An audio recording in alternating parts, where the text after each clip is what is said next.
أعوذ بالله من الشيطان الرجيم. بسم الله الرحمن الرحيم.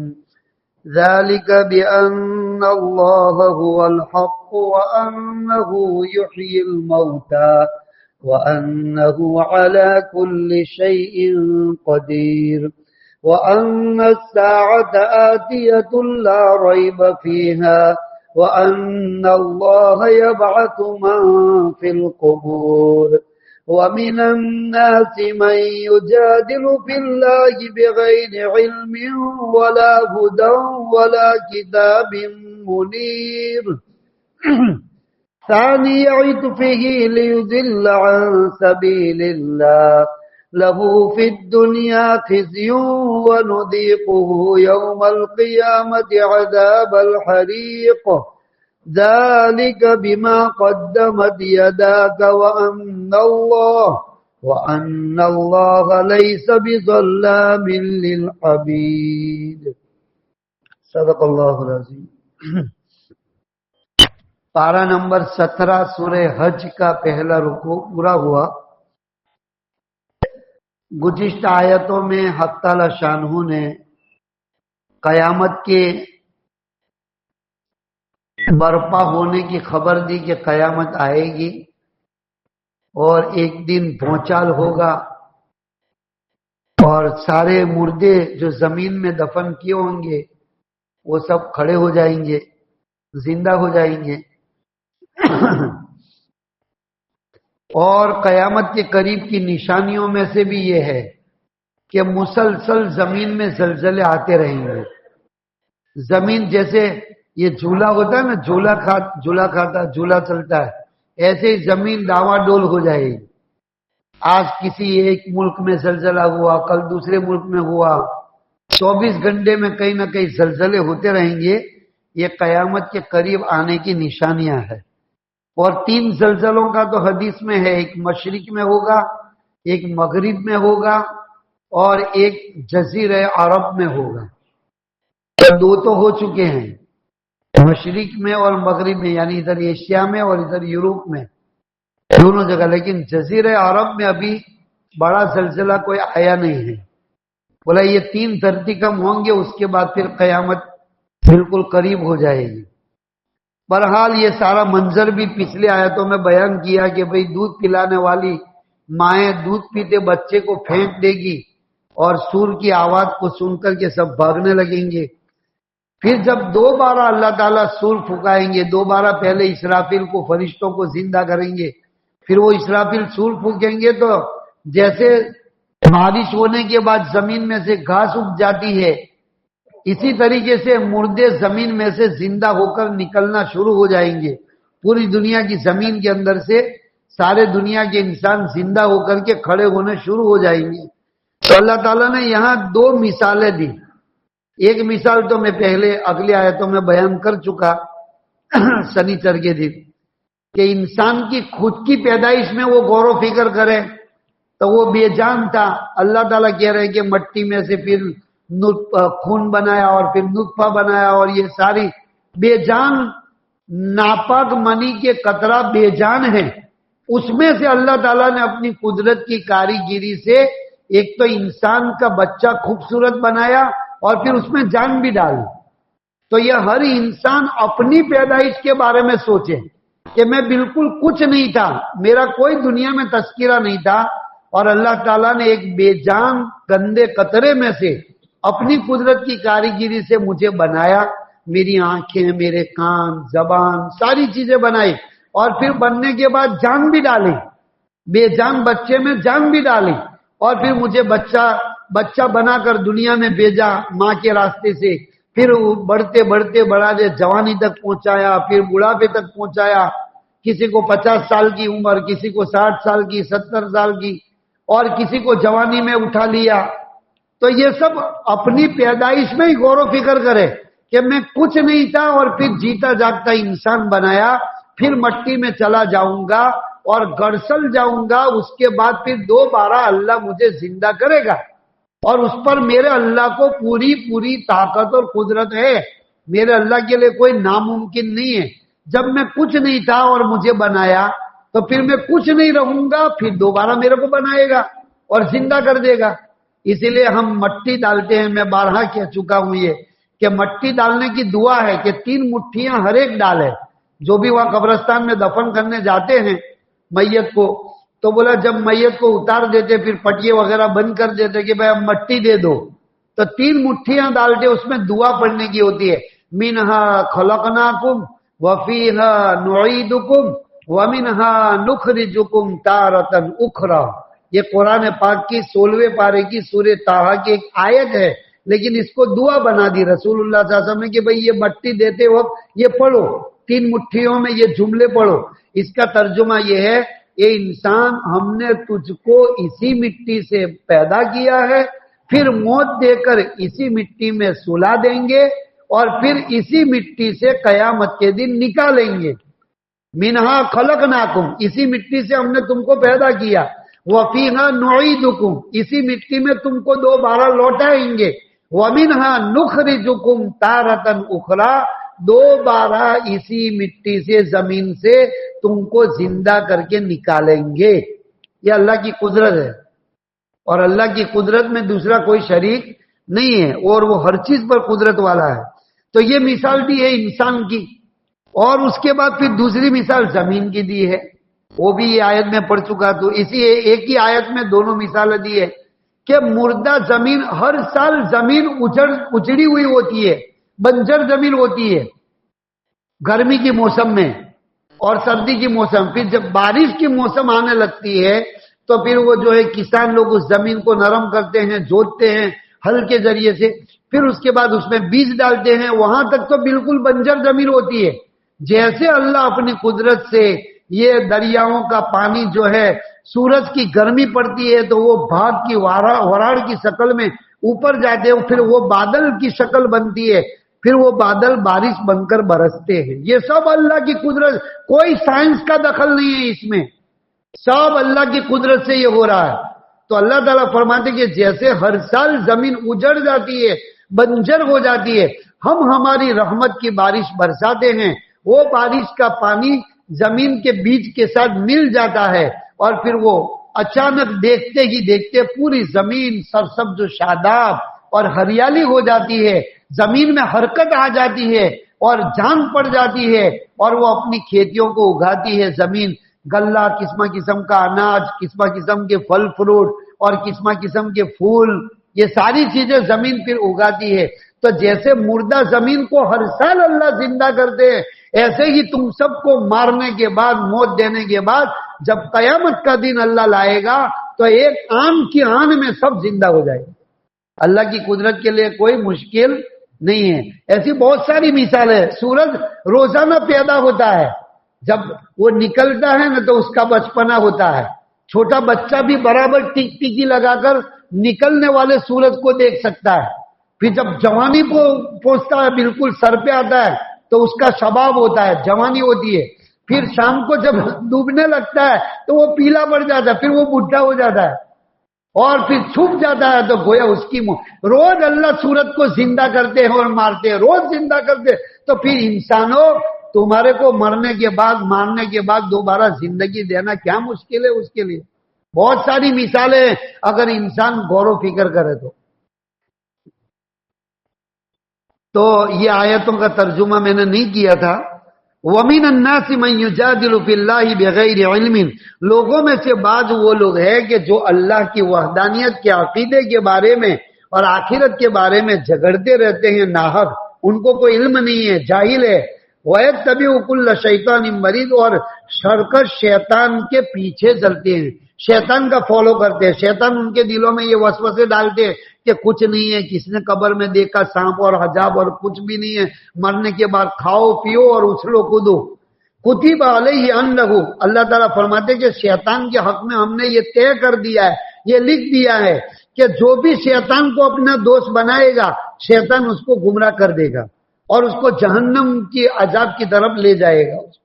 یا ایھا الناس، اے دنیا کے انسانوں، ان کنتم فی ریب من البعث، اگر تم لوگ موت کے بعد دوبارہ زندہ ہونے کے عقیدے کے بارے میں شک میں پڑے ہوئے ہو تو سنو، فَإِنَّا خَلَقْنَاكُم مِّن تُرَابٍ، ہم نے تم کو سب سے پہلے مٹی سے پیدا کیا ہے، ثم من نطفۃ، پھر اسی مٹی میں سے جو غذا بنی اور مرد عورت نے کھائی تو وہ ان کی غذا سے نطفہ بنا، ہم نے نطفے میں چینج کیا، تبدیل کیا، ثم من علقۃ، پھر وہ عورت کے رحم میں ٹھہرا نطفہ تو وہ خون بن گیا، خون میں چینج ہو گیا، ثم من مدغۃ مخلقۃ، پھر وہ گوشت کی بوٹی بن گئی، پھر اس بوٹی میں بھی ہم جس یعنی چاہتے ہیں تو پورا بچے کا وہ بنتا ہے، بچے کے بدن کی باڈی بنتی ہے، مخلقۃ وغیر مخلقۃ، اور بہت سارے بچے ہم ادھورے بناتے ہیں، بہرے بنا دیتے ہیں، اندھے بنا دیتے ہیں،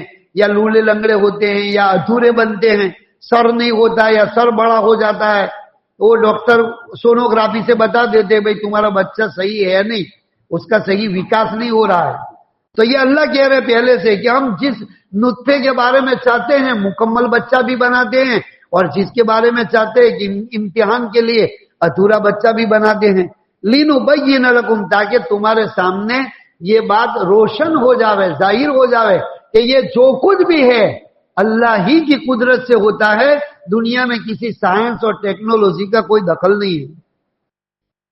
وَنُقِرُّ فِي الْأَرْحَامِ مَا نَشَاءُ إِلَىٰ أَجَلٍ مُّسَمًّى، اور ہم عورت کے رحم کے اندر اس نطفے کو ٹھہراتے ہیں اور بچے کو بناتے ہیں ایک مدت تک، مقررہ مدت تک، جیسے 9 مہینے کی مدت ہوتی ہے، 4 مہینے میں بچہ مکمل ہو جاتا ہے، پھر اس کے اندر جان پڑتی ہے، اور 4 مہینے کے بعد 9 مہینے تک اللہ تعالیٰ جان پڑنے کے بعد بھی اس کے لیے سانس کا بھی انتظام کرتا ہے اور غذا کا بھی انتظام کرتا ہے، جو انسان کی زندگی کے لیے دونوں چیزیں ضروری ہے، سانس لینا بھی ضروری ہے، ہوا کا بھی ضروری ہے اور غذا بھی ضروری ہے۔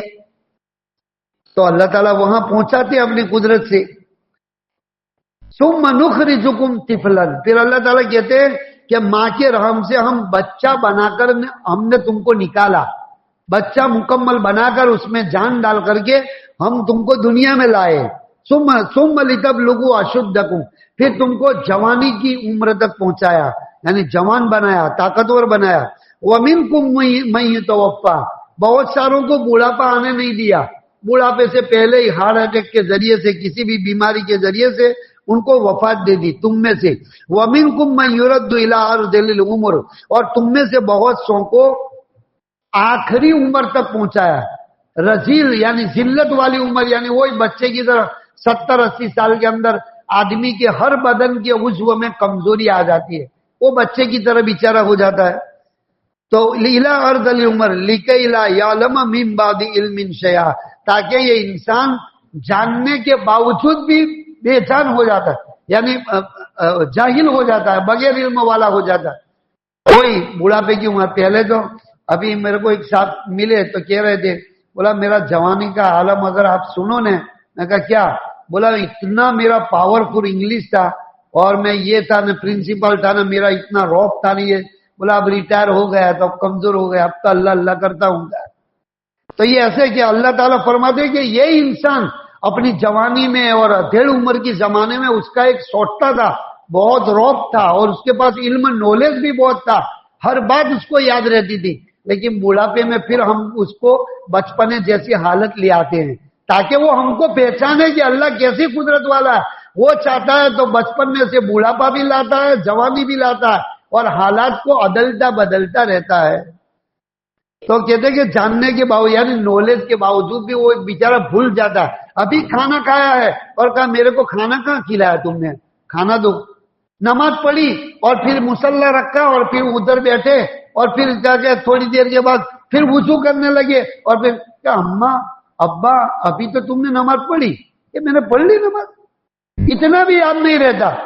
وہ آدمی کے جو اتنے بچوں کو پڑھاتا ہے بڑھاتا ہے، اپنے بچوں کی تربیت کی اور بڑی پوری زندگی جاب کیا اور سارے مینیجر تھا، لیکن جب بڑھاپے میں اللہ ایسی حالت کر دیتے ہیں کہ کھایا کہ نہیں کھایا، نماز پڑھی کہ نہیں پڑھی، کچھ بھی یاد نہیں رہتا، بلکہ پہچاننا بھی بھول جاتا ہے۔ کون چھے کیا فلانو چھے، دوسرا کوئی نام لے رہا، حالانکہ اس کا نواسا ہے، اس کا پوتا ہے، لیکن پھر بھی اتنا اللہ نے کمزور کر دیا دماغ کہ وہ پہچان بھی نہیں سک رہا۔ تو یہ اللہ کی قدرت ہے سب۔ وَتَرَى الْأَرْضَ حَامِدَةً، یہ تو انسان کی مطلب پیدائش کے بارے میں کہا، اب زمین کے بارے میں کہہ رہے ہیں. وَتَرَى الْأَرْضَ حَامِدَةً فَإِذَا أَنزَلْنَا عَلَيْهَا الْمَاءَ اهْتَزَّتْ، کہ دیکھو زمین کو بھی دیکھو، ہر سال اجڑی ہوئی ہوتی ہے، بنجر زمین ہوتی ہے، پھر اللہ تعالیٰ کہتے ہیں کہ ہم ہماری قدرت سے رحمت کی بارش برساتے ہیں تو زمین میں حرکت آ جاتی ہے اور زمین پھلتی پھولتی ہے، اور اچانک آن کی آن میں وہ اپنی زمین جو ہے اپنے اندر سے باغات کو اگاتی ہے، کھیتیوں کو اگاتی ہے، اور لہلہاتی ہوئی خوشنما کھیتیوں کے ساتھ زندہ ہو جاتی ہے. پھر اللہ تعالیٰ فرماتے کہ سورج کی روشنی سے پھر جب پک جاتی ہے کھیتیاں، پھر پیلی پڑ جاتی ہے، پھر کاٹ دیتے ہیں، پھر جیسے بنجر تھی مردہ زمین ایسے مردہ ہو جاتی ہے، تو ہر سال مرتی ہے اور ہر سال زندہ ہوتی ہے زمین. ذَلِكَ بِأَنَّ اللَّهَ هُوَ الْحَقُّ، دیکھو یہ مثال ہے، اللہ تعالیٰ فرماتے اس لیے بیان کر رہا ہوں کہ میرا وجود حق ہے، یعنی میں دنیا میں ہوں، اور یہ سارا سب کچھ میں تم کو سمجھا رہا ہوں، یہ سب میں ہی کر رہا ہوں، میرے علاوہ کوئی نہیں کر رہا ہے. میں اکثر مثال دیا کرتا ہوں 14ویں پارے میں، وہ دودھ کی اللہ نے مثال دی ہے کہ دیکھو یہ دودھ کے اندر بھی میری قدرت کی نشانی ہے.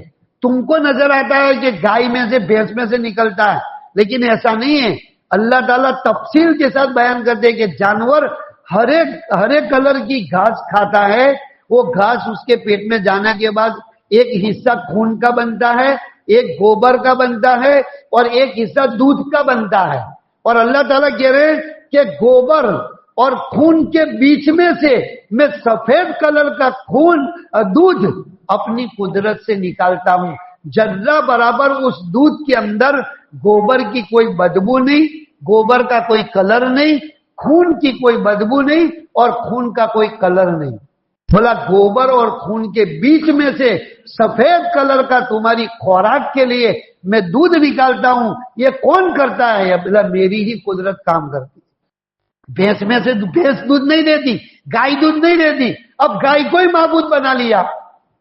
اگر تم کو گائے دودھ دیتی ہے تو اس کو کاٹ کے نکالو، اس میں سے 1 لیٹر دودھ نکالو، ایک قطرہ بھی نہیں نکلے گا. تو اللہ تعالیٰ یہ سمجھا رہے ہیں کہ یہ ساری تم میری قدرت کی نشانیوں سے فائدہ اٹھا رہے ہو، میری زمین کے اناج سے، گلوں سے، پھل فروٹ سے، اور یہ گائے بھینس بکری کے دودھ سے، یہ سب میں ہی پہنچاتا ہوں تم کو. لہذا میرا وجود ہے دنیا میں، میں ہوں. جیسے ناستک و دہریہ کہتے ہیں نا، یہ سب دنیا آٹومیٹک چل رہی ہے، کوئی چلانے والا، تو ان کو یہ ہٹھوڑا ہے کہ آٹومیٹک نہیں چل رہی ہے. اللہ جو نظر نہیں آ رہا ہے اس کی قدرت کی کاریگری سے یہ سب چیزیں تمہیں مل رہی ہے، نعمتیں مل رہی ہے. ذالک بان اللہ هو الحق، یہ مثالوں سے اس لیے یہ بات سمجھا رہے اللہ کا وجود دنیا میں حق ہے. دوسری بات وانہ یحیی الموتى، یہ ہر بے جان چیز میں جان پیدا کرتا ہے. انڈا مردہ ہوتا ہے، بے جان ہوتا ہے، لیکن اس میں سے مرغی کا چوزا کون نکالتا ہے؟ بولو، اللہ نکالتے ہیں. تو ہر بے جان چیز میں جان پیدا کرنے والا اللہ ہے. تو ایسے ہی تمہارے اندر جیسے جان ڈالی ہے آج دنیا میں، جب تم مر جاؤ گے وہی جان نکال لے گا، پھر دوبارہ تم کو زندہ کر کے وہی تمہارے اندر جان ڈالے گا. وَأَنَّهُ يُحْيِي الْمَوْتَى، تو دوسرا عقیدہ یہ پکا کر لو، ایک تو یہ کہ اللہ پورے آسمان و زمین میں ہے اور سارا اللہ ہی نے بنایا ہے اور سارا قدرت کا کارخانہ اللہ ہی چلا رہے ہیں، ایک عقیدہ یہ. دوسرا عقیدہ یہ کہ تمام مردوں کو بے جان لوگوں کو اللہ جاندار بنائے گا، یعنی مردوں کو زندہ کرے گا.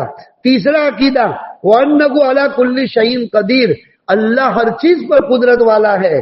چوتھا عقیدہ وَأَنَّ السَّاعَةَ آتِيَةٌ لَا رَيْبَ فِيهَا، قیامت کا آنا برحق ہے، قیامت کے بارے میں شک مت کرو، ضرور قیامت آنے والی ہے.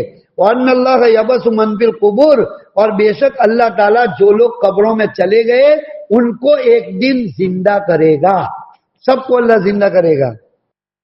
آگے انشاءاللہ آئندہ کل اللہ تعالیٰ ہمیں صحیح عقیدہ نصیب فرمائے. سبحان اللہ و بحمدہ، سبحان